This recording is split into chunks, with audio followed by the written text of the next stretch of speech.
السلام علیکم ورحمۃ اللہ وبرکاتہ۔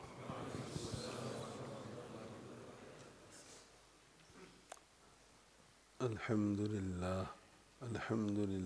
نحمده ونستعینه ونستغفره ونؤمن به ونتوکل علیہ ونعوذ باللہ من شرور انفسنا ومن سیئات اعمالنا من يهده الله فلا مضل له ومن يضلله فلا هادي له ونشهد أن لا إله إلا الله وحده لا شريك له ونشهد أن سيدنا ونبينا ومولانا محمدا عبده ورسوله صلى الله تعالى عليه وعلى آله وأصحابه وبارك وسلم تسليما كثيرا كثيرا أما بعد فأعوذ بالله من الشيطان الرجيم بسم الله الرحمن الرحيم يا أيها الذين آمنوا ادخلوا في السلم كافة ولا تتبعوا خطوات الشيطان إنه لكم عدو مبين صدق الله مولانا العظيم وصدق رسوله النبي الأمي الكريم ونحن على ذلك لمن الشاهدين والشاكرين والحمد لله رب العالمين رب اشرح لي صدري ويسر لي أمري واحلل عقدة من لساني يفقه قولي سبحانك لا علم لنا إلا ما علمتنا إنك أنت العليم الحكيم اللهم انفعنا بما علمتنا وعلمنا ما ينفعنا وزدنا علما إن الله وملائكته يصلون على النبي يا أيها الذين آمنوا صلوا عليه وسلموا تسليما اللهم صل وسلم وبارك على سيدنا ومولانا محمد وعلى آله وأصحابه وأتباعه وأزواجه وذرياته۔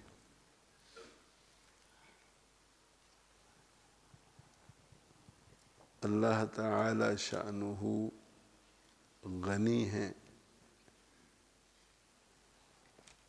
اور ہم فقراء ہیں۔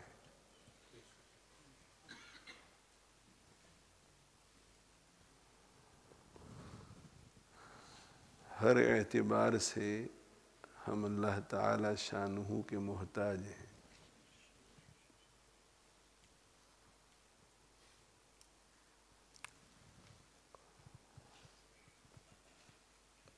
ہمارے پاس کسی مقصد کو انجام دینے کے لیے جب وسائل نہیں ہوتے اس وقت تو ہم اللہ کے محتاج ہیں ہی، لیکن جب ہمارے پاس مقصد کو انجام دینے کے لیے تمام وسائل وافر مقدار میں ہوں تب بھی ہم اللہ کے محتاج ہیں۔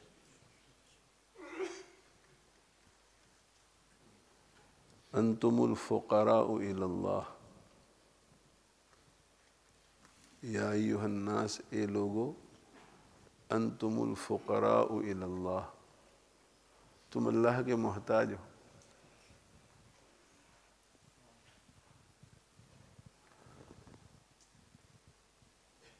ہر حال میں اللہ کے محتاج ہو۔ جب ہم دنیا میں آئے تھے اس وقت بھی اللہ کے محتاج تھے، جب آخری سانس ہمارا نکل رہا ہوگا اس وقت بھی اللہ کے محتاج ہوں گے، اور بیچ میں یہ 50 60 70 80 سال کی جو زندگی ہے، اس زندگی کے ہر لمحے میں ہم اللہ تعالی شانہ کے محتاج ہیں۔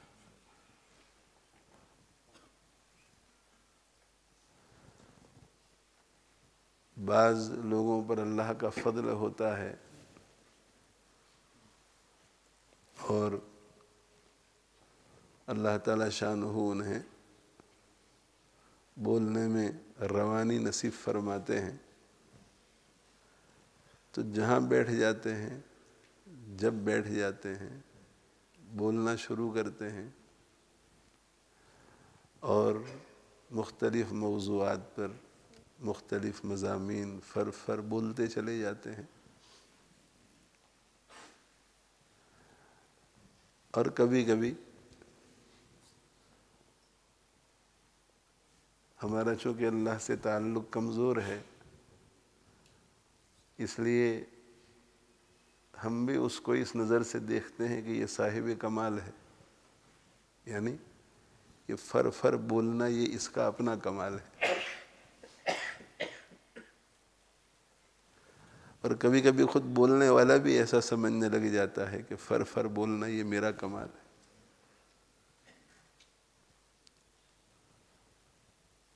اور ہم یہ بھول جاتے ہیں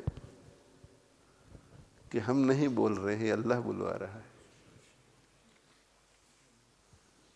کہ قلب پر اللہ تعالی شانہ باتوں کو وارد فرما رہے ہیں، قلب سے وہ ذہن کی طرف منتقل ہوتی ہیں باتیں اور پھر وہ زبان پر آتی ہے۔ اگر اللہ نہ چاہے تو ہم ایک لفظ نہ بول سکیں، حلق سے آواز ہی نہ نکل سکے۔ مضامین تو بہت وارد ہو رہے ہیں مگر حلق سے آواز ہی نہ نکلے۔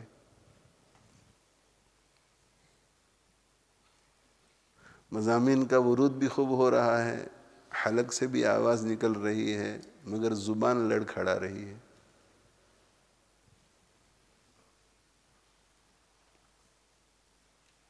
جو بات ہم کہنا چاہ رہے ہیں وہ دل دماغ میں ہے،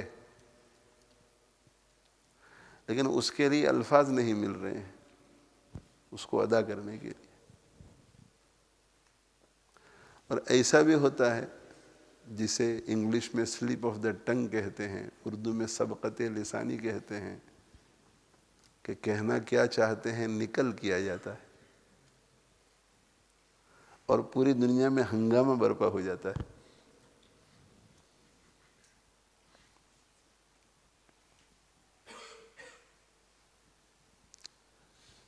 تو کسی بھی چیز کے بارے میں، چھوٹی سے چھوٹی معمولی سے معمولی چیز کے بارے میں یہ خیال نہیں آنا چاہیے کہ یہ چیز میرے کنٹرول میں ہے۔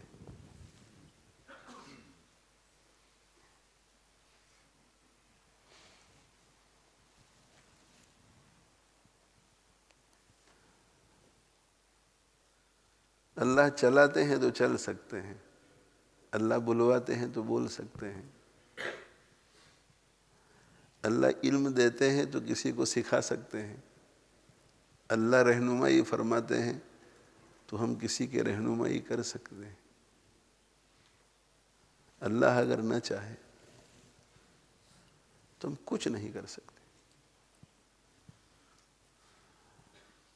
لاکھوں کروڑوں کا مالک ہے لیکن اللہ نہ چاہے تو اس کے یہ پیسے اسے نفع نہیں پہنچا سکتے۔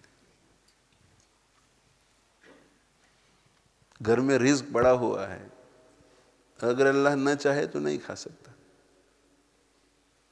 دوا موجود ہے، اگر اللہ نہ چاہے دوا نہیں لے سکتا، اور اگر لے گا تو شفا نہیں ہوگی۔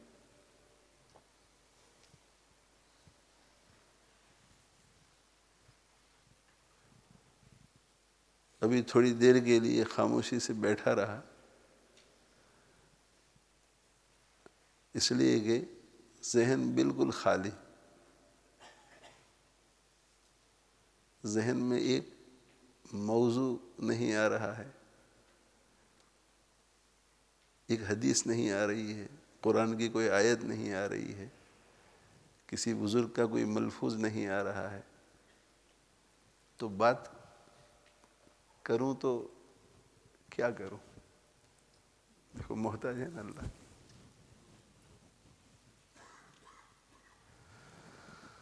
پھر سوچا کہ چلو خطبہ پڑھ لیتے ہیں. خطبہ پڑھا، پھر بھی کوئی آیت ذہن میں نہیں آئی، کوئی حدیث ذہن میں نہیں آئی. تو سوچا کہ آگے اللہ جو بات کروائیں گے کر لیں گے، برکت کے طور پہ کوئی آیت پڑھ لیتے ہیں. تو پورے قرآن میں سے صرف ایک آیت ذہن میں آئی. حافظ قرآن ایک آیت، اور کوئی نہیں آئی. تو وہ برکت کے طور پہ پڑھی، اور اس آیت کو بنیاد بنا کر پہلے سینکڑوں مرتبہ بیانات ہوئے ہیں. لیکن اس وقت آیت پڑھتے ہوئے کوئی بات ذہن میں نہیں آ رہی تھی، اور اس وقت بھی نہیں آ رہی ہے کہ اس آیت کو بنیاد بنا کر کیا عرض کروں. سیرا نہیں مل رہا ہے کوئی.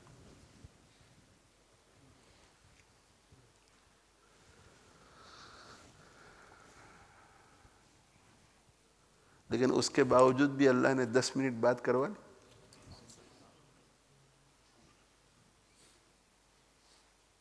تو وہ جو نہیں چاہتے وہ نہیں ہوتا، وہ جو چاہتے ہیں وہ ہوتا ہے.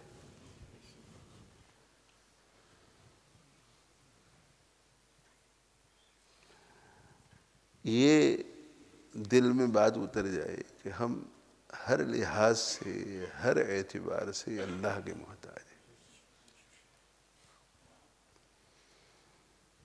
بڑے سے بڑے آدمی کو یہ نہیں سمجھنا چاہیے کہ میرے پاس بہت وسائل ہیں، میرے پاس جمعیت ہے، میرے پاس فالوئنگ ہے، میرے پاس بہت پیسے ہیں، میں صحت مند ہوں.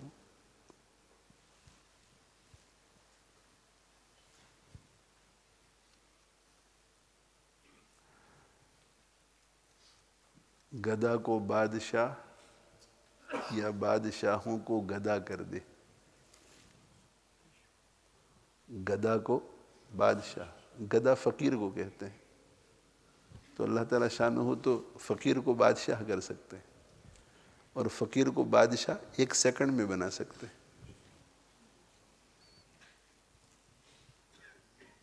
1 سیکنڈ میں.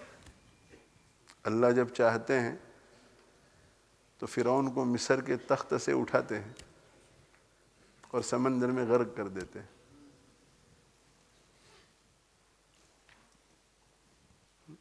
بہت مختصر وقت میں. تو ادھر فرعون انا ربکم الاعلیٰ کا دعویٰ کرنے والا تھا، مگر اللہ جل جلالہ وعم نوالہ نے اٹھایا، پیچھا کروایا بنو اسرائیل کا، حضرت موسیٰ علیہ السلام کا، اور سمندر میں غرق کر دیا. اور حضرت یوسف علیہ السلام کنعان کے کنویں میں قسم پرسی کے عالم میں پڑے ہوئے تھے. اور وہ کنواں بھی ایسا تھا جو مستعمل نہیں تھا، استعمال میں نہیں تھا. وہاں کوئی آبادی نہیں تھی، وہاں کوئی بستی نہیں تھی. کسی زمانے میں وہاں کوئی آبادی ہوگی تو کسی نے کنواں کھدوایا ہوگا. وہ بنجر علاقہ تھا. اسی وجہ سے بھائیوں نے اس کنویں میں پھینک دیا کہ کنویں میں پھینک دیتے ہیں. لیکن اللہ جل جلالہ وعم نوالہ نے ان کی حفاظت فرمائی اور کنعان کے کنویں سے نکالا اس نو عمر بچے کو، اور عزیز مصر کے گھر میں پہنچایا اور مصر کے تخت پر بٹھایا.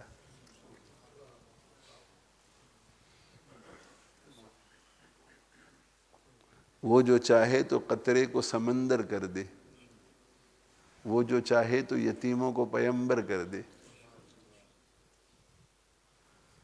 خدا کے دین کا پوچھئے موسیٰ سے احوال، آگ لینے جائے پیمبری مل جائے. تو گدھا کو بادشاہ یا بادشاہوں کو گدا کر دے. یہ ہے اللہ کی شان. گدا کو بادشاہ کر دے یا بادشاہوں کو گدا کر دے، اور ایک سیکنڈ میں. بلکہ گدا اور فقیر سے بھی بری حالت کر دے. حدیث شریف میں آپ صلی اللہ علیہ وسلم کا ارشاد ہے کہ یتقارب الزمان. اس کی مختلف توجیحات کی ہے حضرات محدثین نے. ایک توجیہ یہ ہے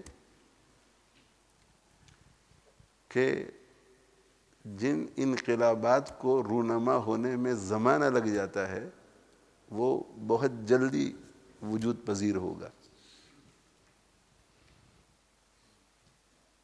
کسی کو تخت سے ہٹانے میں 10 سال اگر لگ جاتے ہیں تو ایسا زمانہ آئے گا کہ 1 ہفتے میں ہو جائے گا. یہ قیامت کی نشانیوں میں سے ایک نشانی ہے.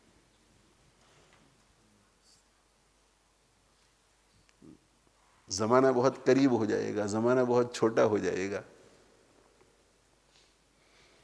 ایک مطلب اس کا یہ بیان کیا گیا ہے کہ وقت میں برکت نہیں ہوگی. ہمیں اپنے بچپن کا حال معلوم ہے. جب ہم بچپن میں تھے تو جب سوموار کا دن شروع ہوتا تھا تو ایسا لگتا تھا کہ جمعہ کو بہت دیر لگ رہی ہے. اوہ ابھی تو منگل ہوا ہے، ابھی تو بدھ ہوا ہے. رمضان المبارک کو آنے میں بہت دیر محسوس ہوتی تھی کہ 1 سال. اور پھر رجب شعبان میں پہنچتے تھے تو ایسا لگتا تھا کہ خدا خدا کر کے یہاں تک ابھی تو پہنچے ہیں، ابھی تو 2 مہینے باقی. وقت میں برکت اتنی تھی کہ وہ وقت جو ہے وہ لمبا محسوس ہوتا تھا. اور اب دیکھیے آپ، رمضان گیا اور رمضان آ گیا. ماہانہ مجلس 1 مہینے کے بعد، ایک وقفہ رکھا ہے کہ 1 مہینے کے بعد رکھو تاکہ لوگوں کے لیے سہولت ہو جائے. لیکن ایسا لگتا ہے کہ بس یہ مہینہ گیا اور آ گیا. تو یہ تقارب الزمان کا ایک معنی یہ ہے کہ قیامت جب قریب ہوگی تو وقت میں برکت نہیں ہوگی. سال مہینے جیسا معلوم ہوگا، مہینہ دن جیسا معلوم ہوگا، دن جو ہے گھنٹے جیسا معلوم ہوگا، گھنٹہ منٹ جیسا معلوم ہوگا. اور دوسرا معنی یہ ہے کہ جن کاموں کو ہونے میں، جن انقلابات کو برپا ہونے میں سال اور مہینے گزر سکتے ہیں وہ دنوں میں اور سیکنڈوں میں ہو جائیں گے. تو چونکہ ہم اس دور سے گزر رہے ہیں، قیامت قریب ہے، اس لیے ہم نے بہت انقلابات دیکھے. صدام کو گرتے ہوئے دیکھا، گدافی کو گرتے ہوئے دیکھا.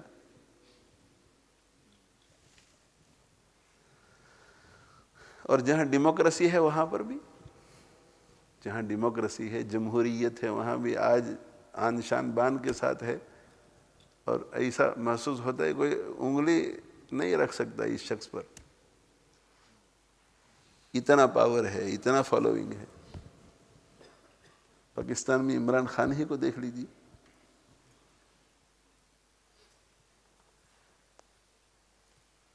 یعنی تصور میں نہیں آتا کہ یہ گر سکتا ہے. اور گرے ہوئے آدمی کے بارے میں تصور میں نہیں آ سکتا ہے کہ یہ اٹھ کھڑا ہو سکتا ہے. لیکن گرنے والے کھڑے ہو جاتے ہیں اور جو کھڑے ہیں وہ گر جاتے ہیں. ہمارے ملک میں دیکھو پرائم منسٹر صاحب چلے گئے، یعنی ایک بہت لمبی مدت کے بعد اتنی میجورٹی سے ہمارے ملک میں کوئی وزیر اعظم الیکشن کو جیتے تھے. ایک بہت لمبی مدت کے بعد، ریکارڈ بریکر.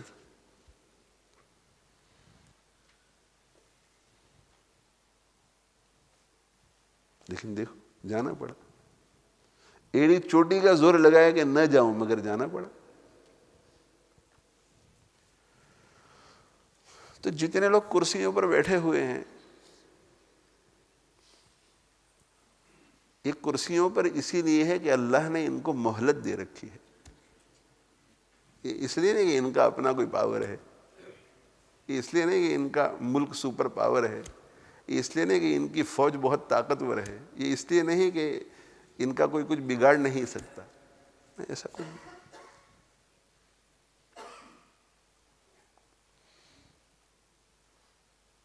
جب رومیوں نے ایرانیوں سے شکست کھائی اللہ کے نبی صلی اللہ علیہ وسلم کے زمانے میں، تو ایسی شکست کھائی کہ حالات یہ بتا رہے تھے کہ صدیاں گزر سکتی ہیں، رومی دوبارہ ایران پر اس علاقے میں جس کو ایرانیوں نے فتح کر لیا ہے غالب نہیں آ سکتے، ایسی شکست فاش۔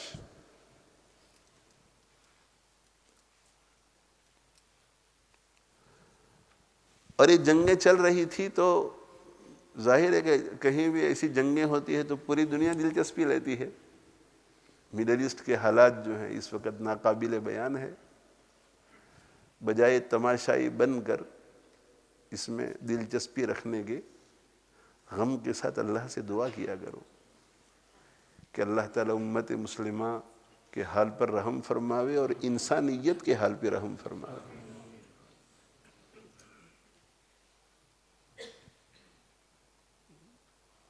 یہ جنگیں ہوتی ہیں، یہ تماشائی بن کر دیکھنے کی چیز نہیں ہوتی۔ ہماری امت پر اللہ کی طرف سے جو عذاب اترتا ہے وہ عذاب یہی ہوتا ہے کہ آپس میں لڑا دیتے ہیں انسانوں کو۔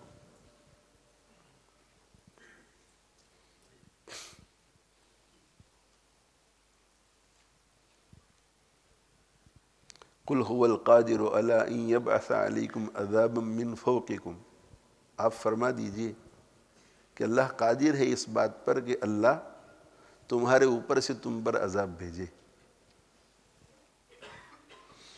اللہ قادر ہے، کہا کہ کہہ دو آپ ان کو۔ تو حالت سلامتی کی ہے، حالت امن کی ہے، حالت مالی فراوانی کی ہے، جو بھی حالت ہو ہر وقت اللہ سے ڈرتے رہنا چاہیے۔ اللہ کے نبی صلی اللہ علیہ وسلم کی حالت کیا تھی؟ جب بادل کو دیکھتے تھے تو گھبرا جاتے تھے، گھبرا جاتے تھے، چہرے انور متغیر ہو جاتا تھا، خوف طاری ہو جاتا تھا۔ آپ صلی اللہ علیہ وآلہ وسلم کو تو چونکہ بشارت دی گئی تھی، اس لیے آپ صلی اللہ علیہ وسلم کو تو یہ معلوم تھا کہ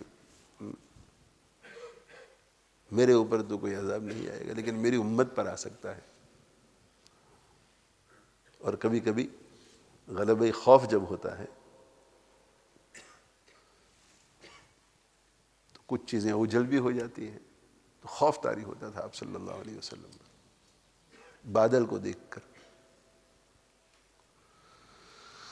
تو جب آپ صلی اللہ علیہ وسلم سے پوچھا جاتا تھا کہ جب کالے بادل آتے ہیں تو لوگ تو خوشیاں مناتے ہیں، ہم تو انگلینڈ میں رہتے ہیں نا، اس لیے بارش کی خوشی کا ہمیں پتہ نہیں، انڈیا والوں کو پوچھو،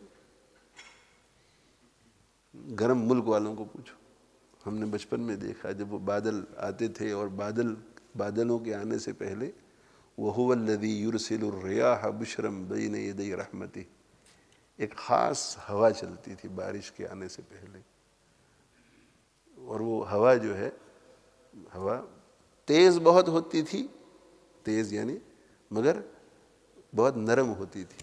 یعنی تیز ہونے کا مطلب یہ ہے کہ جیسے تیز آندھی چلتی ہے تو چیزوں کو اکھاڑ پھینکتی ہے اور چیزیں ہلتی ہوئی نظر آتی ہے، نہیں ایسا نہیں، ایسا نہیں، سرعت بہت زیادہ اس کی، بہت تیز، اس کی سپیڈ بہت تیز، اور اس کی ایک خصوصیت ایک یہ ہوتی ہے کہ سپیڈ بہت زیادہ، دوسری خصوصیت یہ اس کی کہ وہ ہر جگہ گھس جاتی ہے، یہ گیل ہوتی ہے، بہت تیز ہوا ہوتی ہے، تو وہ باہر بہت شور کرتی ہے مگر اندر اس کے اثرات معلوم نہیں ہوتے، آواز آتا ہے اسے۔ یہ جو بارش والی ہوا ہوتی ہے یہ گھر کے کونے کونے تک پہنچ جاتی ہے، اس کی ٹھنڈک گھر کے اندر بھی محسوس ہوتی ہے۔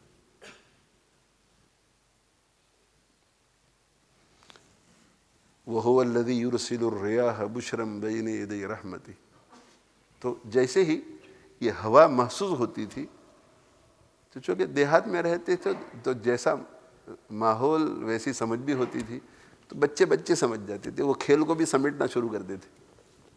ابھی بادل آئے نہیں ہیں، ابھی تو صرف ہوا آ رہی ہے، مگر وہ ایک خاص قسم کی ہوا ہوتی تھی، اسے بچے بھی پہچان لیتے تھے کہ یہ بادل کو لانے والی ہوا ہے، بہت ٹھنڈی ٹھنڈی میٹھی میٹھی بڑی مزیدار. اور پھر جو ہے بادل نظر آنے شروع ہوتے ہیں، وہ بادل آتے ہیں اور کالے کالے بادل، تو خوشیاں ہی خوشیاں چاروں طرف. گرمی کا موسم اور بادل آ رہے ہیں، ابھی بارش ہوگی اور پھر بارش برسنی شروع ہوتی ہے. بارش میں لوگ بھیگتے ہیں، کھیلتے ہیں، کودتے ہیں. بڑے لوگ جو ہیں وہ پانی کا انتظام کرتے ہیں، کھیتیوں والے کھیتی میں مشغول ہو جاتے ہیں، گھر والے گھروں میں مشغول ہو جاتے ہیں، اور ایک بہت ہی عمدہ خوشبو بھی زمین سے اٹھتی ہے. یہ سب اللہ کی نعمت ہے.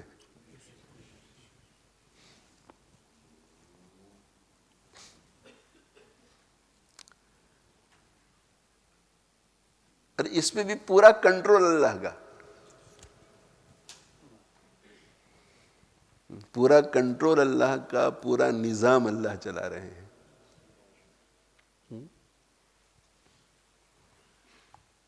سمندر پورا کا پورا سالٹی اور کھاری ہے نا.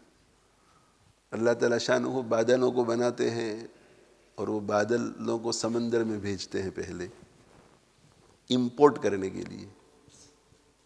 پہلے وہ امپورٹ کرتے ہیں بادل.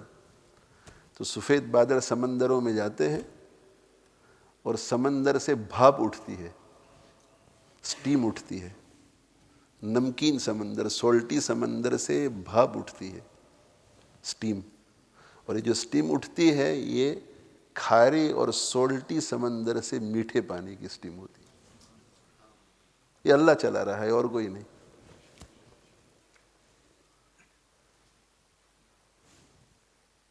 اور یہ جمع کہاں ہوتے ہیں؟ بادل میں. تو بادل پہلے امپورٹ کرتا ہے. اور یہ کہنا بھی صحیح نہیں کہ بادل امپورٹ کرتا ہے، بس اللہ وہاں ایکسپورٹ کرتے، سمندر سے ایکسپورٹ کرتے اور وہاں پہنچتے ہیں. اب وہ بادل جو ہے وہ سیاہ سیاہ ہو جاتے ہیں. اور اللہ جل جلالہ وعم نوالہ نے ایک مخلوق پیدا کی ہے، فرشتے.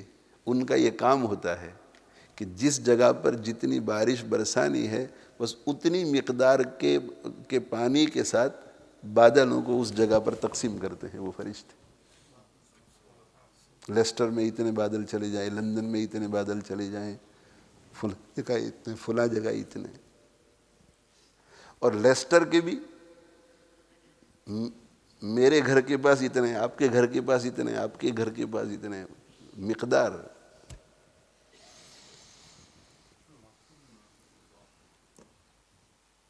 اللہ تعالیٰ قرآن میں کیا فرماتے ہیں؟ وَإِن مِّن شَيْءٍ إِلَّا عِندَنَا خَزَائِنُهُ. ہر چیز کے خزانے ہمارے پاس ہیں.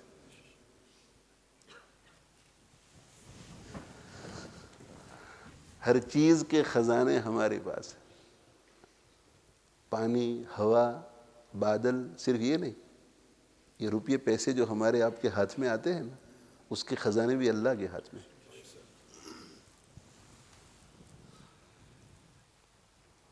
انفلیشن جو پوری دنیا میں ہے اسے کنٹرول اللہ کرتے ہیں. اگر مہنگائی کا بڑھ جانا اور مہنگائی کا کم ہو جانا یہ حکومتوں کے اختیار میں ہوتا تو کون مہنگائی کو بڑھاتا؟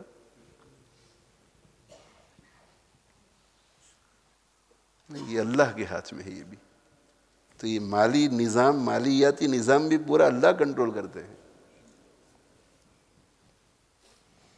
کسی حکومت کے قبضے میں نہیں ہے. علم اللہ تقسیم کرتے ہیں، فہم اللہ تقسیم کرتے ہیں، رزق اللہ تقسیم کرتے ہیں، سانس لینے کے لیے ہوا اللہ تقسیم کرتے ہیں. سانس لینے کے لیے ہوا ہے، پورے کمرے میں ہے، میں بھی سانس لے رہا ہوں، آپ بھی سانس لے رہے ہیں، آپ بھی سانس لے رہے ہیں. اور اچانک ایک آدمی بے ہوش ہو کر کے گرا اور وہ کہتا ہے سانس لینے میں تکلیف ہو رہی ہے. ارے بھائی آکسیجن تو بہت ہے. نہیں، تکلیف ہو رہی ہے، اس کے لیے آکسیجن لاؤ.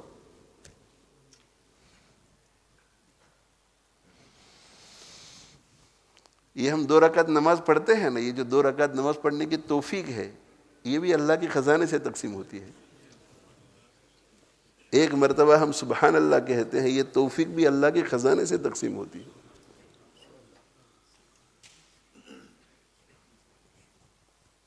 دل دماغ میں یہ استحضار بیٹھ جاوے کہ ہم ہر چیز میں اللہ کے محتاج ہیں۔ اسی لیے اللہ کے نبی صلی اللہ علیہ وسلم کی ایک روایت، حضرت انس رضی اللہ عنہ روایت فرماتے ہیں کہ حضرت صلی اللہ علیہ وسلم نے ارشاد فرمایا کہ تمہارا جوتے کا تسمہ بھی اگر ٹوٹ جائے تو اللہ سے مانگو۔ تو تسمہ جوتے کا، ایک سٹریپ ٹوٹ جاوے، چپل کا ایک سٹریپ ٹوٹ جاوے، ایک پٹی ٹوٹ جاوے یا ایک لیس ٹوٹ جاوے تو بہت معمولی چیز ہے، تو اپنے جیب کی طرف مت دیکھو کہ نئے جوتے خرید لیں گے۔ اپنی صحت کی طرف مت دیکھو کہ موچی کے پاس چلے جائیں گے، کوبلر کے پاس، اور ٹھیک کرا لیں گے۔ نہیں، اللہ کی مرضی کے بغیر کچھ نہیں ہو سکتا۔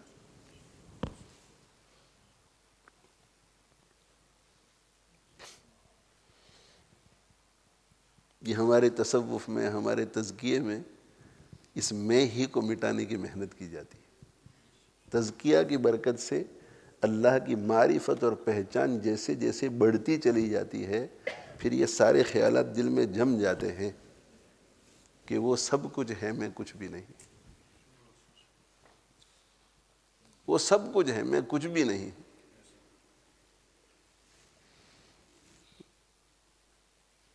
منصور ابن حلاج نے جو کہا تھا کہ انا الحق، تو محققین صوفیہ اس کی یہی توجیہ کرتے ہیں، میں حق تعالی شانہ ہوں، یہ کہا تھا اس نے، انا الحق۔ بڑے ولی تھے وہ، صوفیائی محققین کے نزدیک منصور ابن حلاج جو ہیں وہ بڑے اللہ والے تھے۔ تو انہوں نے کہا انا الحق، الحق اللہ کا نام ہے، میں الحق ہوں۔ تو مفتیوں نے فتویٰ دیا، سولی پہ چڑھا دیا کہ مرتد ہو گیا۔ لیکن محققین صوفیہ کہتے ہیں کہ نہیں، اللہ کی معرفت میں ترقی کرتے کرتے کرتے کرتے کرتے اس مقام پر پہنچ گئے کہ میں کچھ بھی نہیں ہوں، میری ہر نقل و حرکت اللہ کی وجہ سے۔ یہ ایسا ہی ہے جیسا کہ ایک شاگرد یہ کہے کہ میں کچھ نہیں، اصل تو میرے حضرت ہے۔ فتوے آپ لکھ رہے ہیں کہ نہیں، میرے حضرت ہے اصل تو، میں کچھ نہیں، میرے حضرت ہے اصل تو، میں جو کچھ کر رہا ہوں وہ حضرت کی وجہ سے کر رہا ہوں، حضرت کی ٹریننگ ہے، حضرت کی دعائیں ہیں، حضرت کی توجہات ہے۔ تو یہ معرفت میں ترقی ہوئی، اور ترقی ہوئی تو کہنے لگے کہ انا الحق، اس کا مطلب ہے کہ میری ہر نقل و حرکت جو کچھ بھی ہو رہا ہے یہ اللہ کروا رہا ہے۔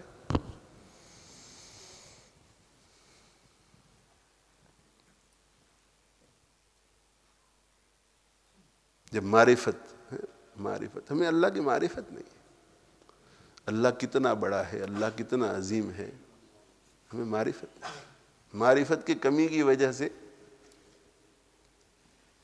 میں آ جاتی ہے، میں نے یہ کیا، میں یہ کر رہا ہوں، میری وجہ سے یہ ہو رہا ہے، میرا یہ مقام، میرا یہ مقام۔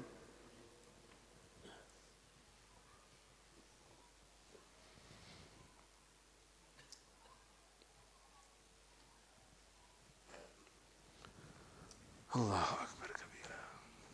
اسی لیے جو اللہ کے نیک بندے ہوتے ہیں وہ چونکہ اللہ کی معرفت ان کو حاصل ہوتی ہے کہ اللہ کتنے بڑے ہیں، تو جب وہ پوری رات تہجد میں گزارتے ہیں تو تہجد کے وقت جب وہ دعا کے لیے ہاتھ اٹھاتے ہیں تو ان کو یہ استحضار ہوتا ہے۔ کیا استحضار ہوتا ہے؟ کہ ہم نے جو کچھ کیا آج رات یہ تو اللہ کی توفیق سے کیا ہے، تو اس میں خوش ہونے کی کون سی بڑی بات ہے کہ میں نے کچھ کیا۔ پھر یہ کہ اللہ جل جلالہ عمن والو بدن نہ دیتے، صحت نہ دیتے، آنکھیں نہ کھلواتے، یا ہاتھ پیر نہ دیتے، مصلی پہ کھڑے ہونے کی سکت نہ دیتے، یہ سارے وسائل بھی تو اللہ ہی نے دیے ہیں، سمجھ بھی اللہ نے دی ہے۔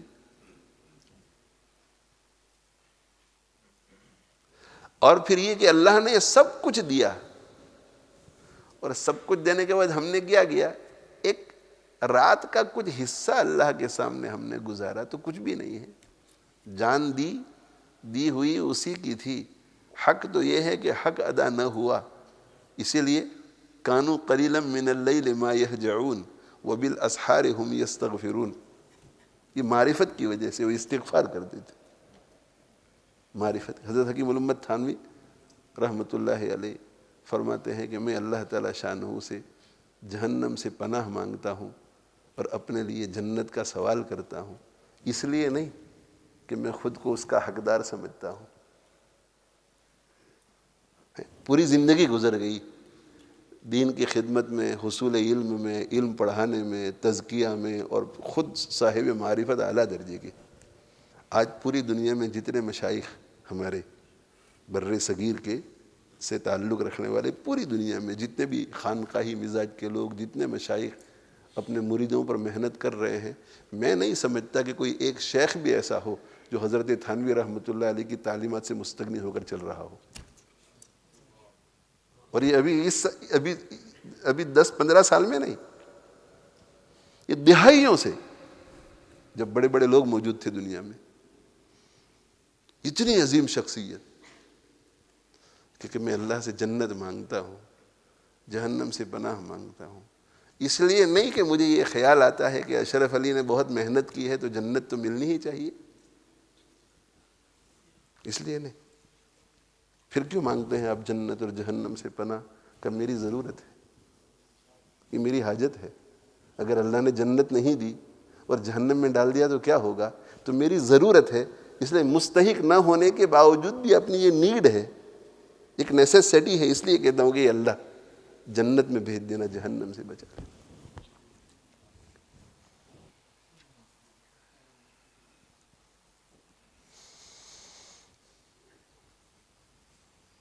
تو عرض یہ کر رہا تھا کہ سارے خزانے اللہ کے ہاتھ میں ہیں.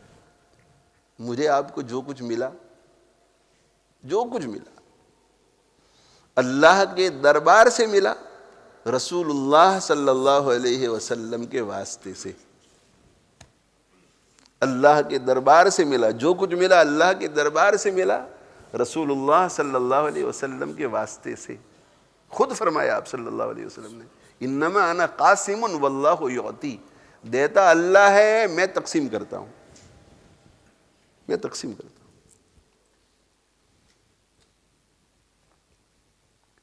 اسد فیوز در مصطفیٰ کا کیا کہنا، اسد فیوز در مصطفیٰ کا کیا کہنا، جسے جو بھی سعادت ملی، جتنی ملی وہیں سے ملی.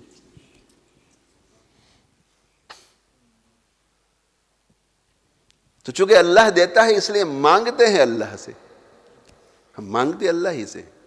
رسول اللہ صلی اللہ علیہ وسلم دیتے نہیں. آپ خود فرماتے ہیں میں تو تقسیم کرتا ہوں، اور تقسیم کرنے والا تب تقسیم کرتا ہے جب اللہ اسے دے کر تقسیم کی اجازت دیتا ہے. اس لیے مانگتے اللہ سے ہیں، مانگتے اللہ سے. اور ذات چونکہ بہت بڑی ہے اس لیے ان کے وسیلے سے بھی مانگتے ہیں، ان کے وسیلے سے بھی مانگتے ہیں کہ اللہ آپ کے حبیب صلی اللہ علیہ وسلم کے وسیلے سے ہماری یہ حاجت پوری فرما. تو اللہ وہ ہماری حاجت پوری فرماتے ہیں. اسی لیے ہمارے یہاں حب نبوی کی بہت اہمیت ہے، اتباع سنت کی بہت اہمیت ہے. حضرت شیخ یونس صاحب رحمہ اللہ تعالی محدث جلیل، ان کی خدمت میں ایک شخص حاضر ہوا اور اس نے کہا کہ اللہ تعالیٰ شانہ کی محبت محسوس نہیں ہوتی دل میں، کوئی علاج بتلائیے. اللہ سے تعلق محسوس نہیں ہوتا، کوئی علاج بتلائیے.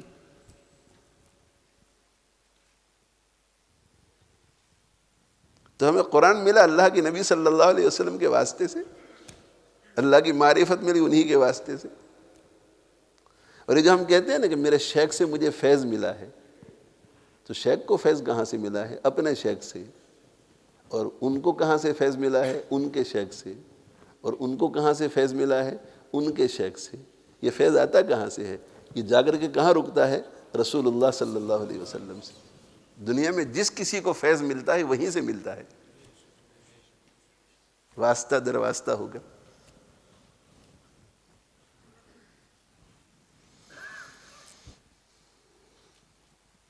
اور حضرت تھانوی رحمۃ اللہ علیہ کے ایک ملفوظ سنا دوں کہ درود پاک جو ہے یہ آپ صلی اللہ علیہ وسلم کا حق ہے۔ حضرت تھانوی رحمۃ اللہ علیہ فرماتے ہیں کہ درود پاک صرف حق اللہ نہیں ہے، حق اللہ بھی ہے اور حق العبد بھی ہے۔ حضرت فرماتے ہیں کہ درود شریف یہ صرف اللہ کا حق نہیں ہے، یہ اللہ کے رسول کا بھی حق ہے صلی اللہ علیہ وسلم، بندے کا بھی حق ہے۔ تو حضرت فرماتے ہیں کہ اگر درود شریف پڑھنے میں کوتاہی ہوئی ہو تو صرف استغفار کرنے سے کام نہیں بنے گا، اللہ کے نبی صلی اللہ علیہ وسلم کو بھی راضی کرنا پڑے گا۔ تو حضرت تھانوی رحمۃ اللہ علیہ فرماتے ہیں کہ اگر کسی کو ایسا محسوس ہو کہ درود شریف پڑھنے میں بہت کوتاہیاں ہوئی ہیں، حضرت گنگوہی رحمۃ اللہ علیہ ہمارے فرماتے تھے کہ کم سے کم دن میں 300 مرتبہ درود پاک پڑھنا چاہیے، چاہے مختصر ہی صحیح، صلی اللہ علیہ وسلم صلی اللہ علیہ وسلم۔ تو اگر کسی کو ایسا محسوس ہو کہ ہم تو 25 سال سے درود شریف کچھ پڑھتے ہی نہیں، اب کیا کرے وہ؟ اللہ سے معافی مانگ لے، جسے تلاوت میں کوتاہی ہو رہی تھی اللہ سے معافی مانگ لی اور قصہ ختم ہو گئی، اللہ نے قبول کر لیا۔ کہا کہ نہیں، یہ رسول اللہ کا بھی حق ہے، یہ رسول اللہ صلی اللہ علیہ وسلم کا بھی حق ہے۔ توجہ سے سننا۔ اور جب مخلوق کا بھی حق ہے، بندے کا بھی حق ہے، تو اللہ معاف تب کرتے ہیں جب اللہ سے بھی معافی مانگے اور مخلوق کو بھی خوش کر دے۔ تو کہ رسول اللہ صلی اللہ علیہ وسلم جب تک خوش نہیں ہوں گے اس معاملے میں کہ میرے اوپر درود بھیجنے میں تو نے کوتاہی کی ہے، اس وقت تک اللہ معاف نہیں کریں گے۔ اب طریقہ کیا ہے اس کا وہ بھی بتایا ہے۔ دیکھو مشائخ ہمیں سب کچھ بتاتے ہیں، اللہ ان کی قبر پر کروڑوں رحمتیں نازل کریں۔ کہا کہ درود شریف خوب پڑھو اور ان کے دین پر خوب چلو اور ان کی خوب خدمت کرو، اتنا درود پڑھو، ان کے دین پر اتنا چلو، ان کی سنتوں کی اتنی پابندی کرو، ان کی دین کی اتنی خدمت کرو کہ آپ کے دل کو کسی مرحلے پر آ کر تسلی ہو جائے کہ میری جو درود شریف پڑھنے میں کوتاہی ہوئی تھی، مجھے ایسا لگتا ہے کہ میرے حبیب صلی اللہ علیہ وسلم کا دل اب خوش ہو گیا ہوگا۔ کہ جب یہ اطمینان ہو جائے تو سمجھو کہ آپ کی توبہ قبول ہو گئی۔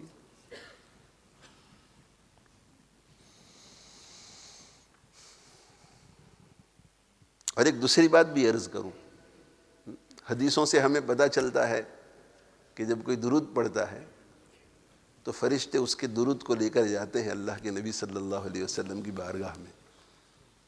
اب اللہ کے نبی صلی اللہ علیہ وسلم کی بارگاہ میں جب ہمارا درود پیش کیا جاتا ہے تو شان آپ صلی اللہ علیہ وسلم کی کتنی عظیم، تو وہ فرشتے کس شان کے ساتھ اس درود شریف کو لے جاتے ہوں گے، وہ فرشتے کیسے ہوں گے جو پیش کرنے والے ہوں گے، پتہ نہیں کیسی تشتریاں ہوں گی، کیسا پیکج ہوگا۔ اور جب وہ درود شریف لے کر کے جاتے ہیں اور پیش کرتے ہیں تو پھر وہ اس کا نام لے کر پیش کرتے ہیں۔ نام، جتنی مرتبہ آپ درود شریف پڑھیں گے آپ کا نام رسول اکرم صلی اللہ علیہ وسلم کے سامنے مذکور ہوگا۔ اب آپ کی مرضی ہے جتنا زیادہ درود پڑھیں گے۔ اور بعض علماء نے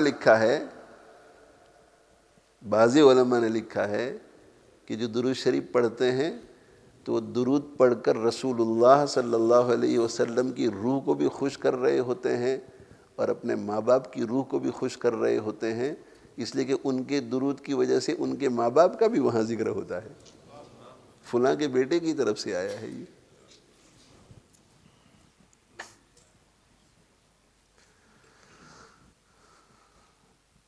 تو شیخ یونس صاحب رحمۃ اللہ علیہ سے پوچھا کسی نے کہ اللہ تعالیٰ شانہ سے تعلق محسوس نہیں ہوتا، نماز پڑھتا ہوں دل نہیں لگتا، جبر کر کر کے نمازیں پڑھنی پڑتی ہے، دل میں دعا میں دل نہیں لگتا، تو کوئی علاج بتلائیں۔ تو حضرت شیخ یونس صاحب رحمۃ اللہ علیہ نے ارشاد فرمایا کہ آپ سنتوں پر خوب عمل کرو، یہ ہے اس کا علاج۔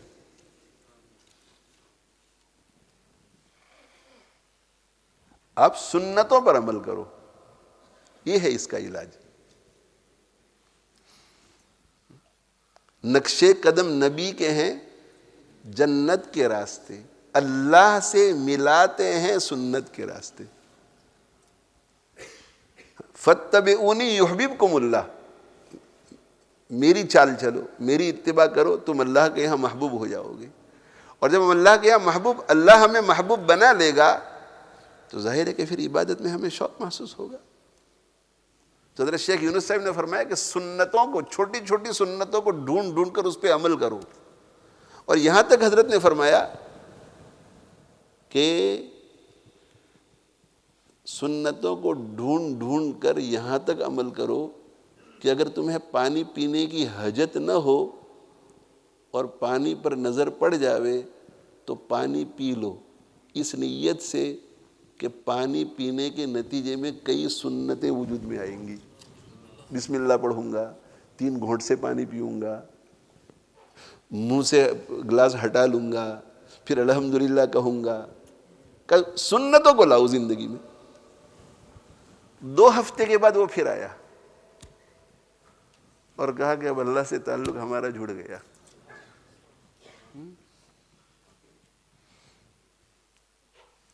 تو کہا تمہیں کیسے پتا چلا؟ تو کہ اب دل لگنے لگا میرا، نماز میں دل لگ رہا ہے، تلاوت میں دل لگ رہا ہے، عبادت میں دل لگ رہا ہے۔ تو بے خزانے تو سارے اللہ کے یہاں ہیں، خزانے اس کے یہاں ہیں۔ اللہ تعالیٰ شانہ اپنے نبی کے واسطے سے تقسیم فرماتے ہیں۔ اللہ ہمیں توفیق عطا فرمائے۔ تو بادلوں کی بات چل رہی تھی کہ بادل آتے ہیں تو خوشیاں مناتے ہیں سب، گاؤں میں، دیہات میں، بارش بارش بارش بارش بارش بارش بارش۔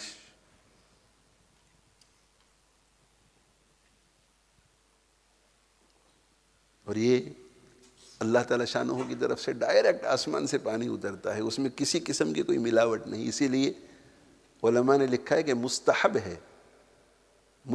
ہے کہ بارش کے کچھ قطرات کو اپنے اوپر گرنے دے۔ امام بخاری رحمۃ اللہ علیہ نے بھی اس پر باب باندھا ہے، اس کے استحباب کو ثابت کرنے کے لیے۔ تو یہاں کا موسم ذرا الگ ہے، ہمارے یہاں کا موسم الگ ہے، تو یہاں تو سردی بخار کا بھی اندیشہ ہوتا ہے، لیکن تھوڑا بہت گرنے دیں۔ اگر موسم اچھا ہو تو گرنے دیں، 2-4 قطرے، 8-10 قطرے گرنے دیں، اس سے کہ ڈائریکٹ یہ اللہ کے نبی صلی اللہ علیہ وسلم خطبہ دے رہے تھے اور بارش شروع ہو گئی اور چھٹ ٹپکنے لگی، تو صحابی فرماتے ہیں کہ میں نے دیکھا کہ آپ کی داڑھی مبارک پر سے پانی لڑک رہا تھا۔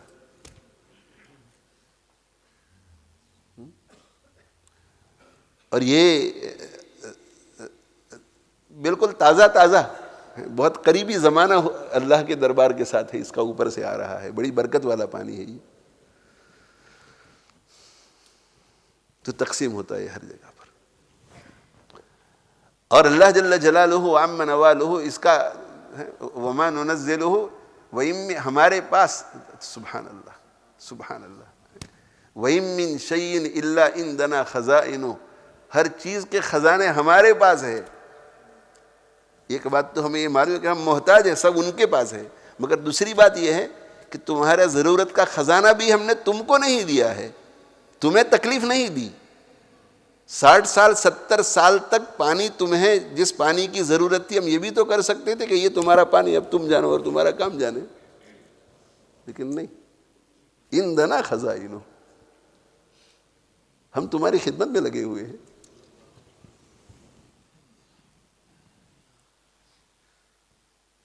یہ ساری مخلوق ہم نے تمہاری خدمت میں لگائی ہوئی ہے، پھر تم کیوں اس مخلوق کی خدمت میں لگے؟ تم ہماری خدمت کرو۔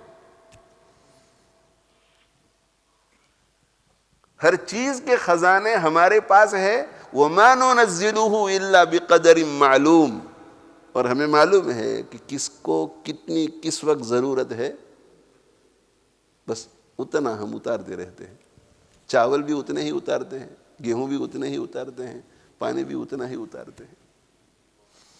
اور اس اتارنے میں بھی کیسا نظام بنایا پوری دنیا میں۔ اگر اللہ تعالیٰ شانہ یہ فیصلہ کرتے کہ بھئی صبح کو 1 گھنٹہ بارش ہوگی، جہاں واٹر ورکس وغیرہ ہوتا ہے نا ہماری 3rd ورلڈ کنٹریز میں، اور وہاں پانی کہیں سے کنٹرول ہوتا ہے، تو اعلان ہوتا ہے کہ بھئی صبح 9 بجے سے لے کر 11 بجے تک پانی آئے گا پھر بند، شام کو 6 بجے سے 7 بجے تک پانی بند. کتنی مشقت برداشت کرنی پڑتی ہے، برتن ڈھونڈو، اس میں پانی جمع کرو، اس میں کچرا پڑ جاتا ہے. نہ نہ نہ نہ نہ.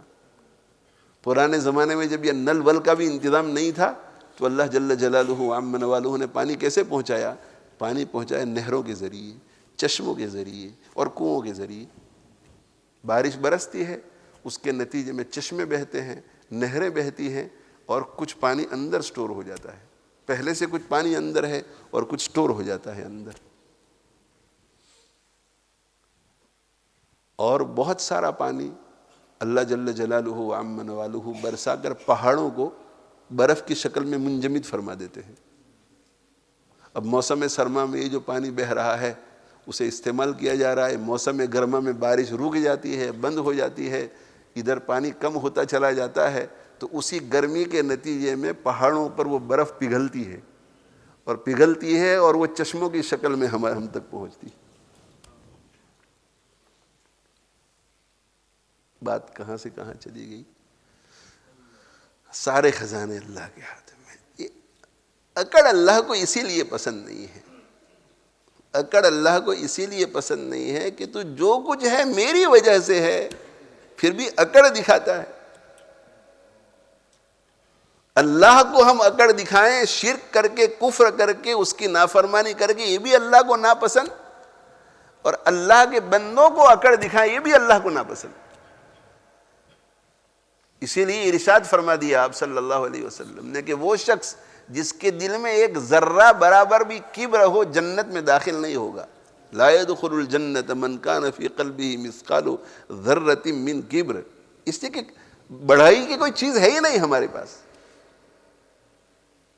بڑائی کی کوئی چیز نہیں ہمارے پاس. علم ہے تو اللہ نے علم دیا ہے، ذہانت ہے تو اللہ نے ذہانت دی ہے.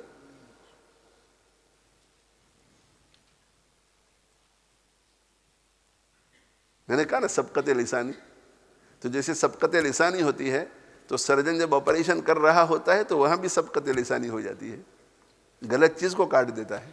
ہوتا ہے ایسا، لائسنس لے لیتے ہیں ہمیشہ کے لیے، فارغ ہو جاتا ہے.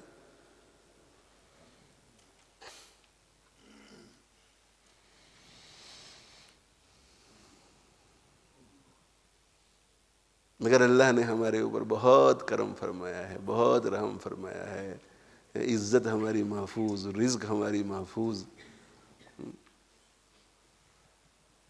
لہو معقبات من بین یدیہ ومن خلفہ یحفظونہ من امر اللہ. ایسے فرشتے ہیں، ایسے فرشتے. حضرات مفسرین نے لکھا ہے کہ فرشتے اللہ نے ایسے ہماری خدمت میں لگائے ہیں کہ یہ ہم جب چلتے ہیں نا تو چلتے ہیں تو یہ ہمارے قدم جو ہم رکھتے ہیں یہ فرشتے رکھواتے ہیں،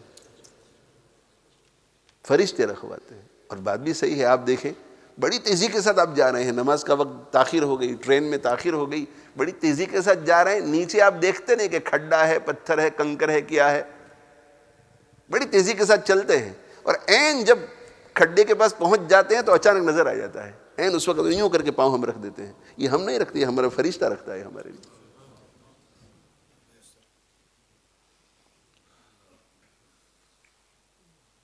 اور پھر آگے فرماتے ہیں اللہ تعالیٰ شانہ ان اللہ لا یغیر ما بقوم حتی یغیروا ما بانفسہم. یہ اس اشکال کا جواب ہے کہ اگر فرشتے ہمارے قدموں کو سنبھالتے ہیں تو پھر ٹھوکر ہمیں کیسے لگتی ہے، کبھی کبھی کھڈے میں پاؤں گرتا ہے اور موچ آ جاتی ہے، ایسا کیوں ہوتا ہے؟ تو اللہ فرماتے ہیں کہ اللہ تعالیٰ شانہ کے بندے جب اللہ کے ساتھ اپنے تعلق میں تغیر پیدا کرتے ہیں تو اللہ بھی تھوڑا انہیں جگانے کے لیے اپنے نظام میں تغیر پیدا فرماتے ہیں. کو فرشتوں کو ہٹا دیتے ہیں تھوڑا کہ ذرا اسے ٹھوکر کھانے دو. اور یہ بھی احسان اللہ کا. اللہ کی طرف سے جو تماچا پڑتا ہے یہ محبت والا تماچا ہے. مؤمنین کو جو پڑتا ہے وہ محبت والا تماچا ہے.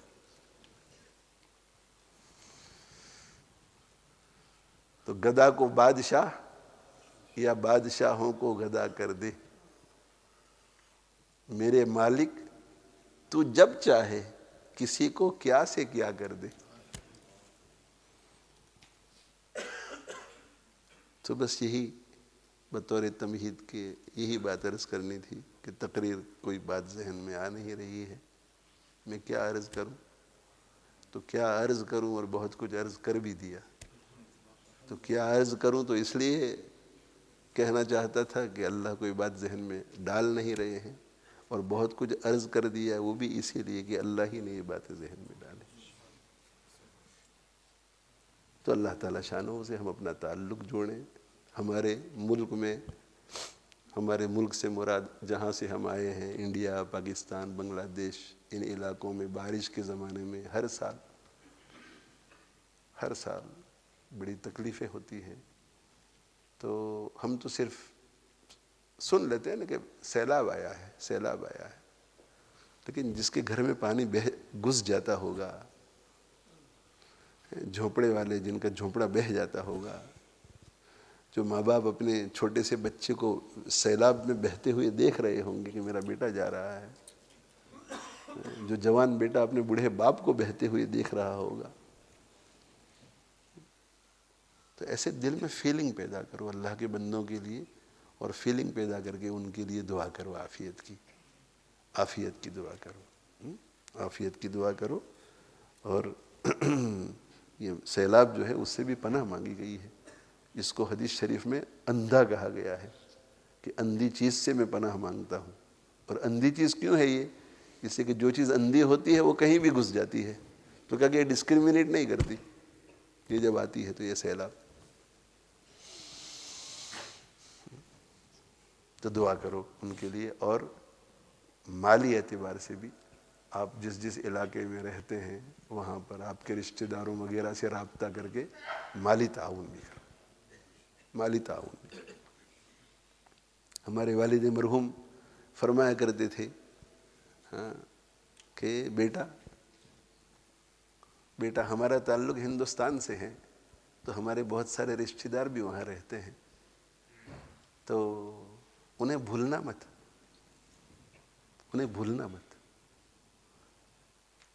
تو عمل تو نہیں ہو سکا ان کی نصیحت پر، اللہ توفیق دے، لیکن عام حالات میں اگر ہم ان کا کوئی تعاون نہ کر سکے، ہدایہ تحائف نہ بھیج سکے، ایسے حالات میں تو کم سے کم معلوم کرنا چاہیے. یا ہمارا کوئی رشتہ دار وہاں غریب ہے، کرنا چاہیے، ایسا کرنا چاہیے. ہمارے ایک ڈاکٹر صاحب ہیں، ہمارے بہت قریبی ہیں، دوست ہیں، ان پر حج فرض ہوا، حج کے لیے ان کو جانا ہوا، اور ان کے پاکستان سے ان کا تعلق ہے. ان کے رشتہ دار کا وہاں سے فون آیا کہ بھئی ہماری صورتحال بہت نازک ہے. تو وہ میرے پاس آئے اور مجھ سے کہنے لگے کہ ہماری تو حج کی پوری مکمل تیاری ہو گئی ہے، اور ابھی بس یہ چند دنوں میں ہمیں جانا ہے، لیکن یہ صورتحال وہاں پیش آ گئی ہے، تو ہمارا دل یہ کر رہا ہے کہ ہم ہمارے حج کے سفر کو کینسل کر کے پہلے ان کا تعاون کریں. مسائل سے چونکہ وہ واقف نہیں تھے. تو میرا دل بہت خوش ہوا کہ ایک یونیورسٹی میں پڑھا ہوا شخص، ایک ڈاکٹر، اور اس کو اپنے رشتہ داروں کے ساتھ اتنا لگاؤ، انگلینڈ آ جانے کے بعد اتنا لگاؤ. اور ایسا نہیں کہ وہ حج کو بوجھ سمجھ کے جا رہے تھے، دینی مزاج کے، تو حج کے لیے پہلی دفعہ جا رہے تھے تو بہت اشتیاق کے ساتھ وہ جا رہے تھے کہ ہم حج کے لیے جا رہے ہیں، اور اتنی بڑی قربانی کے لیے تیار ہو جانا. اچھا، عموماً گھر میں عورتیں جو ہے ان کا مزاج یہ ہوتا ہے کہ نہیں، ہم حج کو کیوں کینسل کریں، اس لیے کہ اس کے ذہن میں ایسے تھے کہ تو ان کے رشتہ داروں کا معاملہ ہے. ایسی عورتیں ہوتی ہیں، یہ ان کے رشتہ داروں کا معاملہ ہوتا ہے. اچھا، عورت کی طرف والے لوگ اچھی حالت میں ہوتے ہیں، مرد کی طرف والے لوگ بیچارے مالی اعتبار سے کمزور حالت میں ہے، کہ آپ تو اپنے رشتہ داروں پر ہی بھیجتے رہتے ہیں. یہ عجیب بات ہے. دیکھو کہ شوہر کیوں بھیج رہا ہے. تو میں نے ان سے پوچھا، میں نے کہا بیگم کیا کہہ رہی ہے؟ تو کہ بیگم میرے ساتھ ہے کہ ہم حج آئندہ سال بھی اللہ عمر دے گا، توفیق دے گا تو کر لیں گے، آپ پہلے اپنے رشتہ داروں کا خیال رکھیے. خیر مشورے کے نتیجے میں نے کہا نہیں، آپ پر حج فرض ہے، آپ چلے جائیں. اس کی دوسری متبادل شکلیں بھی ہو سکتی ہے، تھوڑا ابھی قرض لے کر کے بھیج دو ان پر، دوسری بھی شکلیں ہیں. تو یہ دل ہونا چاہیے ہمارا اپنے رشتہ داروں میں.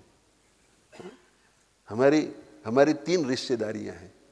ایک رشتہ داری انسانیت کی بنیاد پر، انسانیت کی بنیاد پر. اس میں ہمیں ہر انسان کی خیر خواہی رکھنی ہے، ہر انسان کی فکر. بلکہ مخلوق کے اعتبار سے اگر دیکھا جائے تو پہلے مرتبے پر یہ آتا ہے کہ ہمیں اللہ کی ہر مخلوق کا خیال رکھنا ہے، ہر مخلوق کا. حضرت مولانا ابرار الحق صاحب ہردوئی رحمۃ اللہ علیہ کے بارے میں غالباً کسی مجلس میں نے کہا کہ حضرت وضو کے لیے تشریف فرما ہوئے، بڑھاپے میں تھے، تو بڑھاپے میں ایک جگہ بیٹھ کر پھر دوسری جگہ جانا ذرا مشکل ہوتا ہے، تو بڑھاپے میں تھے تو ایسے وضو کی جگہ پر بیٹھے، تو پھر آپ وہاں سے کہا کہ نہیں یہاں نہیں، دوسری جگہ جا کر کے بیٹھے، پھر میں کہ یہاں نہیں، تیسری جگہ جا کر کے بیٹھے، تیسری چوتھی جگہ پر جا کر کے آپ نے وضو فرمایا. تو گرم ملکوں میں جب آپ جاتے ہیں تو ظہر کے بعد عصر تک میں وہ وضو خانہ خشک ہو جاتا ہے. جب خشک ہو جاتا ہے تو اس کے اندر یہ چونٹیاں آ جاتی ہیں، اینٹس آ جاتی ہیں. تو حضرت سے پھر کسی نے پوچھا کہ حضرت یہ جگہ آپ بدلتے رہے، کوئی خاص وجہ ہوئی؟ تو کہا کہ بھئی جس جگہ پر بیٹھا میری نظر چونٹیوں پہ پڑ گئی تو میرے دل نے گوارا نہیں کیا کہ میرے وضو کی وجہ سے چونٹیاں مر جاوے.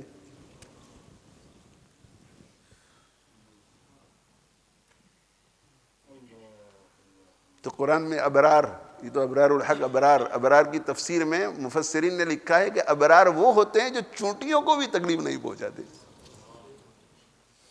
میں نے کہا یہ صحیح ابرار ہے، یہ ابرار الحق ہے. یعنی اتنا خیال.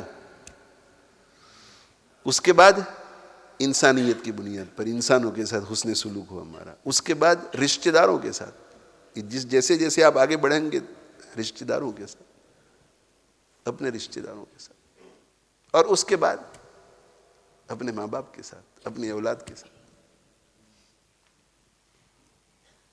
تو اس کا خیال رکھنا چاہیے. اور ریلیف کے لیے کسی بھی جگہ پر کوئی ہو، مسجدوں میں انتظام کرو، خود دوست احباب مل کر کے انتظام کرو. ہاں معتبر ذرائع سے بھیجو، فراڈ بھی بہت ہوتے ہیں، آنکھیں بند کر کے نہیں، معتبر ذرائع سے بھیجو، لیکن تعاون کرو. اور تعاون جو ہے جس طرح جسمانی ہے اس طرح روحانی اور علمی تعاون بھی کرو. غریب ملکوں میں جیسے لوگوں کے کھانے پینے وغیرہ کے لیے تعاون کرتے ہیں، تو جو مدارس چلا رہے ہیں ان کا بھی تعاون کرو، اس لیے کہ وہ روحانی زندگی کی حفاظت میں لگے ہوئے ہیں. دونوں کرو.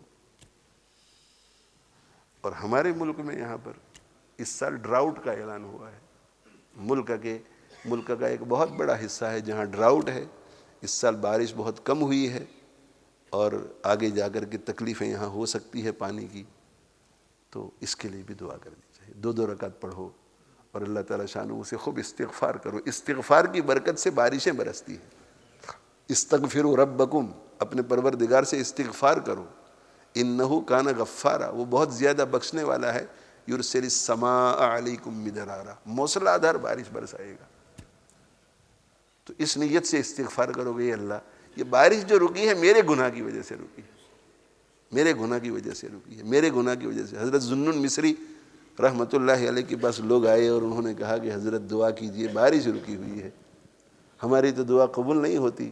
استسقاء سب کچھ کیا، اللہ سن نہیں رہے ہیں، آپ دعا کر دیجئے، آپ اللہ والے ہیں. غور سے سنیے، آپ اللہ والے ہیں. پوری قوم آئی کہ ہم گنہگار، آپ اللہ والے ہیں، نیک ہیں، آپ دعا کیجئے. حضرت ذوالنون مصری رحمۃ اللہ علیہ نے وعدہ کیا کہ انشاءاللہ میں کروں گا. اور تھوڑی دیر ہوئی، سب لوگ چلے گئے تو آپ نے بوریا بستر اٹھایا، باندھا اور باندھ کر کے بستی سے باہر چلے گئے. کسی سے ملاقات ہوئی کہ کہاں جا رہے ہیں؟ تو حضرت نے فرمایا کہ لوگ آئے تھے، شکایت کر رہے تھے کہ پانی کی قلت ہے، بارش بند ہو گئی ہے، بہت دعائیں کر رہے ہیں لیکن بارش برس نہیں رہی ہے. تو میں سمجھ گیا کہ یہ میرے گناہوں کی نحوست ہے. اگر میں بستی سے باہر نکل جاؤں گا تو اللہ تعالیٰ بستی والوں پر فضل فرمائیں گے. آج ہمارے ذہن میں آتا ہے کہ میں اس کرسی میں بیٹھا ہوں، بارش اس کی وجہ سے رکی ہے، یہ یونیورسٹی کا طالب علم ہے اس نالائق کی وجہ سے رکی، یہ بہت گناہ کرتا ہوگا. یہ ڈاکٹر ہے، ہاسپٹل میں کام کر رہا ہے، دنیا داری میں پڑا ہوا ہے، اس کی وجہ سے ہوگا. ہماری نظر دوسرا کہا کہ میں باہر جا رہا ہوں، اور بستی سے باہر نکلے کہ موسلادھار بارش برسی. کیوں موسلادھار بارش برسی؟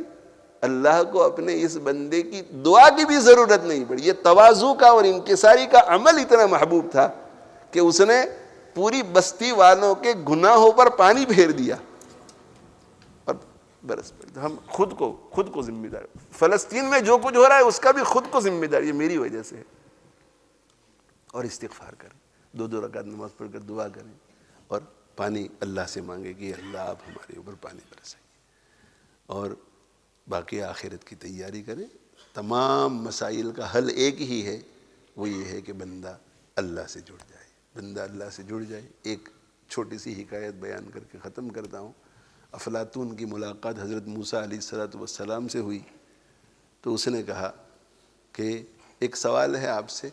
کیا سوال ہے؟ کہا کہ اللہ جل جلالہ وعم نوالہ کا یہ آسمان جو ہے وہ کمان ہو جائے، بو ہو جائے، اور اللہ تعالیٰ شانہ نے جتنی بھی مصیبتیں بنائی ہیں وہ ساری کی ساری مصیبتیں تیر ہو جائیں. تو بو تو آسمان ہو جائے، ساری مصیبتیں تیر ہو جائیں، اور آرچر تیر پھینکنے والے اللہ ہو جائیں، اور ہم یہاں زمین میں ہیں. تو کمان بھی اوپر ہے، ساری مصیبتیں بھی اوپر سے آ رہی ہیں، اور اللہ تیر پھینک رہا ہے. بچنے کی کیا شکل ہے؟ بچنے کی کوئی شکل ہے؟ تو موسیٰ علیہ السلام نے فرمایا کہ ہاں بچنے کی شکل ہے. پیغمبر تھے نا. بچنے کی شکل ہے. کہ کیا بچنے کی شکل ہے؟ تو کیا تیر پھینکنے والے کے پہلو میں جا کر کھڑے ہو جاؤ.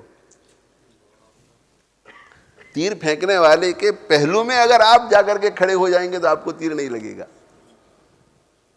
یہ جتنے بھی مسائل ہیں اسباب اختیار کرو، شریعت مطہرہ کی حد میں رہ کر، علماء کرام مفتیان کرام کی سرپرستی میں اپنی من مانی مت کرو.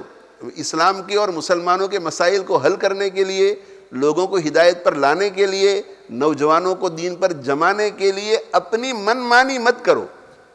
گمراہی کے راستے سے ہدایت کبھی نہیں پھیل سکتی. ہدایت کے راستے سے پھیل سکتی ہے، گمراہی کے راستے سے نہیں پھیل سکتی. اسباب اختیار کرو، لیکن حل ایک ہی ہے، اور وہ کیا ہے؟ اپنا تعلق اللہ سے جوڑو، اللہ کے پہلو میں جا کر کے کھڑا ہو جائے. اور اللہ کے پہلو میں کھڑے ہونے کا طریقہ کیا ہے؟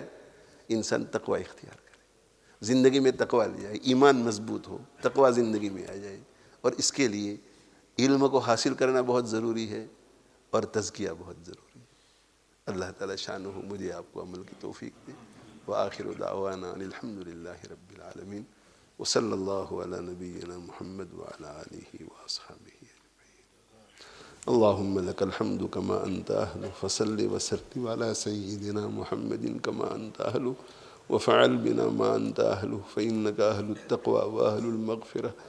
اے اللہ ہماری بخشش فرما دے، بخشش فرما دے. اے اللہ تمام گناہوں سے ہم توبہ کرتے ہیں، عہد کرتے ہیں کہ آئندہ کوئی گناہ نہیں کریں گے، اگر ہو جائے گا تو فوراً توبہ کریں گے. اے اللہ حصول علم کی محنت کریں گے، تزکیہ کی محنت کریں گے، دوسروں کی زندگیوں میں علم آئے، عمل آئے، اس کی فکر کریں گے. اے ارحم الراحمین، اے ارحم الراحمین، اپنے خزانوں سے ہمیں محروم نہ فرما، اپنے خزانوں سے ہمیں محروم نہ فرما، اپنے خزانوں سے ہمیں محروم نہ فرما. علمی خزانوں سے، روحانی خزانوں سے، مادی خزانوں سے الہ العالمین ہمیں محروم نہ فرما. ہماری دنیاوی و اخروی ساری ضرورتیں پوری فرما. الہ العالمین آپ کے پیارے حبیب صلی اللہ علیہ وسلم کی مانگی ہوئی ہر خیر عطا فرما. جن جن شرور سے آپ صلی اللہ علیہ وسلم نے پناہ مانگی تھی ان شرور سے پناہ عطا فرما. الہ العالمین جہاں جہاں آفتیں ہیں، مصیبتیں ہیں، الہ العالمین چاہے وہ انسان کی بنائی ہوئی ہو یا الہ العالمین چاہے آپ کی طرف سے ڈائریکٹ آئی ہوئی ہو، الہ العالمین ان سب سے ہماری حفاظت فرما، ان سب سے ہماری حفاظت فرما. الہ العالمین سب کو نجات عطا فرما، سب کو نجات عطا فرما. رجوع اللہ، انابت اللہ، توبہ استغفار کی توفیق عطا فرما. الہ العالمین ہر قسم کے شرور فتن سے بھی ہماری حفاظت فرما. آنے والوں کو قبول فرما، سننے والوں کو قبول فرما، بولنے والے کو بھی قبول فرما. الہ العالمین ہمارے قال کو حال بنا دے، قال کو حال بنا دے. آپ الہ العالمین ہم پر بڑا فضل فرماتے ہیں، بڑا فضل فرماتے ہیں، بڑا فضل فرماتے ہیں. معلوم نہیں کس بد عملی کی نحوست کی وجہ سے آج ذہن میں کوئی بات نہیں آ رہی تھی. الہ العالمین یقیناً آپ نے جب بات روکی تھی تو ہم اس سزا کے مستحق تھے، لیکن الہ العالمین پھر آپ نے ہمیشہ کی طرح ہماری عزت رکھ لی اور الہ العالمین پھر بات چلا دی. یہ اللہ آپ ہم سب کے ساتھ، ہم میں سے ہر ایک کے ساتھ اسی طرح کا معاملہ کرتے رہے ہیں، کرتے رہتے ہیں اور کرتے رہیں گے. ہمیں آپ کی رحمت سے الہ العالمین یقین ہے. الہ العالمین جب ہماری روح نکل رہی ہو، آخری سانس ہو، اس وقت بھی الہ العالمین اپنی رحمت کی چادر میں لپیٹ لیجئے. اے اللہ اپنے پیارے حبیب صلی اللہ علیہ وسلم پر کروڑوں رحمتیں نازل فرمائیے، اور الہ العالمین ان کے فیوض سے ہمیں خوب مستفید فرمائیے. الہ العالمین یہاں جو اکابر مشائخ علماء بیٹھے ہوئے ہیں، الہ العالمین ان کی برکتوں سے ہمیں خوب مستفید کیجئے. آنے والوں میں سے کسی کو بھی محروم نہ کیجئے. الہ العالمین دنیا اور آخرت کی ہر خیر ہمیں عطا کیجئے.